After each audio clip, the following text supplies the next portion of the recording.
Welcome to Outer Mind. Killing the ego, how to achieve true self-actualization. The ego, often referred to as the false self, is the part of our psyche that is responsible for our sense of self and our identity. While the ego can be a useful tool for navigating the world, it can also be a hindrance to our growth and well-being. In this video, we will explore the concept of the ego and discuss practical ways to kill it in order to achieve true self-actualization. First, it's important to understand what the ego is and how it functions. The ego is the part of our psyche that is responsible for our sense of self and our identity. It is the voice in our head that tells us who we are, what we want, and what we should do. It is the part of us that is constantly seeking validation and approval from others. While the ego can be a useful tool for navigating the world, it can also be a hindrance to our growth and well-being. One of the main ways that the ego hinders our growth is by creating a sense of separation between ourselves and others. The ego tells us that we are separate from others and that we must compete with them in order to get what we want. This leads to feelings of insecurity, jealousy, and resentment. When we identify with the ego, we become trapped in a cycle of needing validation and approval from others in order to feel good about ourselves. So, how can we kill the ego and achieve true self-actualization?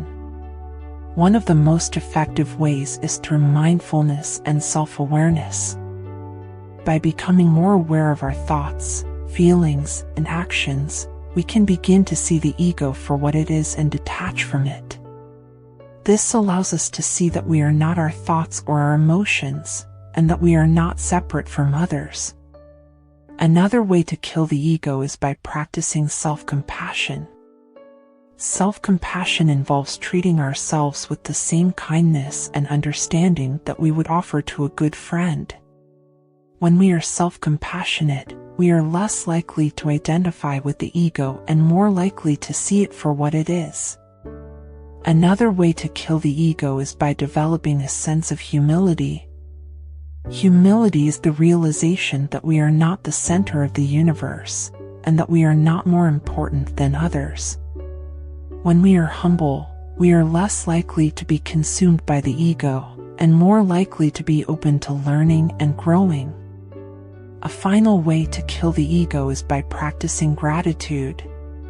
Gratitude helps us to focus on what we have, rather than what we lack. When we are grateful, we are less likely to be consumed by the ego and more likely to be open to learning and growing. In conclusion, the ego can be a powerful tool for navigating the world, but it can also be a hindrance to our growth and well-being. By becoming more aware of our thoughts, feelings, and actions, practicing self-compassion, humility, and gratitude, we can begin to kill the ego and achieve true self-actualization. By doing so, we will be able to live a more fulfilled and meaningful life. Thank you for watching, and don't forget to subscribe to our channel Outer Mind.